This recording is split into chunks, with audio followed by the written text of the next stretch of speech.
Now that we have a camera track, let's do a little bit of testing to confirm or validate that it is a good track.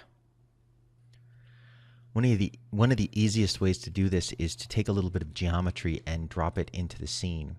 So what I'm going to do is look through the camera tracker here. And it's very easy via the camera tracker to drop pieces of geometry on top of one of these tracks. So let's say the floor here is pretty good. We can see this part of the floor for a long time during the shot, a long portion of the shot. So I'm going to drop a piece of geometry here. I'll just put a simple cube, and I'm going to jump into 3D and make sure that it's connected to my scene node here. I'm going to jump into 3D, and usually by default the cube may be a little large compared to the scene. It depends on the scene scale that you ended up with when you created the scene. So I'm going to scale it down so that it's a little bit more right-sized for this scene, and then I'm going to position it so that it looks like it's on the floor here, sitting on the ground plane.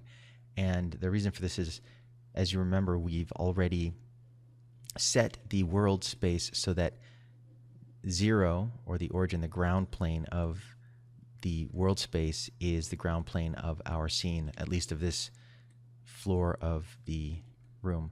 So I'm going to take that cube and duplicate it so that I have 2 cubes, and I'll just position them so that I have a couple of reference objects in the scene here. Now let's look through the camera, and I'll do this in 3D, in the 3D view. And we can see that those cubes, they stay in frame for a while.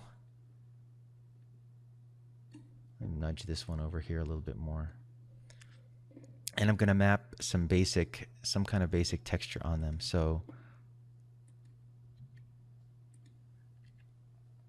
let's drop a checkerboard in there, and we'll connect the checkerboard to both of them,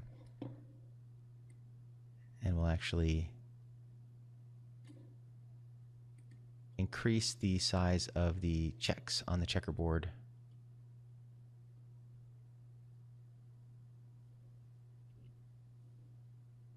A little bit bigger there. There we go. Just so they're a little more obvious when we render it. And I'm going to disable the point cloud here, and we'll look through the scanline render, and then look through 2D view. And let's say this was the place that we wanted to insert the geometry or the 3D items that we intended to track into the scene. You'd want to drop these pieces of geometry in that area.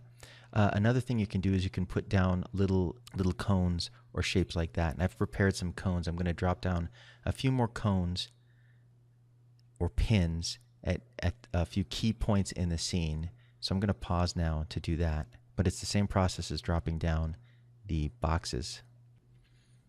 So I've brought in a very simple cone shape, a little tetrahedron shape, and I'm mapping a little bit of graphics to it, just the color wheel here, so that we can have a pin that we can drop down at the critical points in the scene. So I will take this and connect it to my scene, and I will use the translations of this shape itself to position it into the place that I want in my 3D scene. So I'm going to view it down here so that I can see everything all together.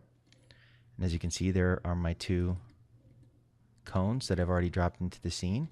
And I'll view this through the scanline render. First thing I want to do is make this a little smaller because I don't want this pin to be quite so large. And we'll look through the scanline render to see this thing. And I know I'm sliding it around on the ground because that's where I set the ground plane of my 3D world. So here we are looking at it through the scanline render, and as you can see, it's possible to position things in 3D in the 2D view. So I'm just going to rock and roll through here a little bit and see if I have this where I think I'm putting it. I'm trying to put this somewhere around that corner, and I believe I've gotten it. And I'll duplicate this and connect this one to the scene as well. And the point with this exercise is to create enough reference points in through the scene to get a good sense of, see, by sliding it straight along the Z, I can see I didn't manage to rotate my world quite into the position that I wanted to. Otherwise, this would have slid straight along this wall. So I'm going to take my 3D world, and now that I've confirmed this, I can take the output of my world and rotate it, the scene, and rotate it a little bit more. Looks like it might be as much as 10 degrees off, so I'm going to keep spinning this until I feel like I've aligned my world better. Put that along there. Put this one along here on this side of this step. And again, I'll sort of run through the shot a little bit, rock it back and forth to get a good sense of where I've put this.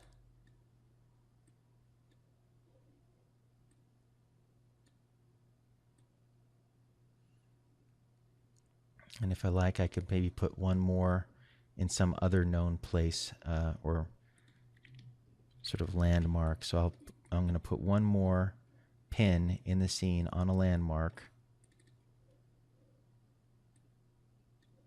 And we'll put this one over here in this corner. And I'm just using these as a sanity check to see if my track is stable and that I have my world space set up the way that I think I want it. Because if these seem to slip, then that's a pretty good sign that there's something wrong with my track. So there we go. I've got a few pins dropped into the scene. Maybe this one, these two pins here could be scooted out just a bit because I'm not sure they're in the best place.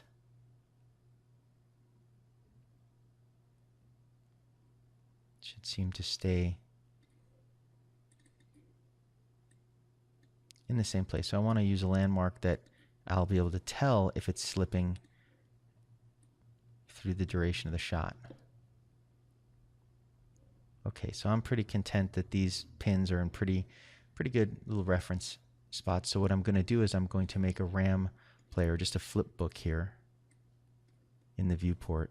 And to speed things up, I'm going to just run it at half resolution. So I'm going to take the viewport and actually switch it to half resolution, only rendering every other pixel, and I'm zoomed to 50%. So I'll start here, at the very start of the shot.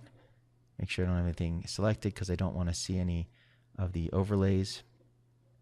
And then I will just hit the play forward to start caching.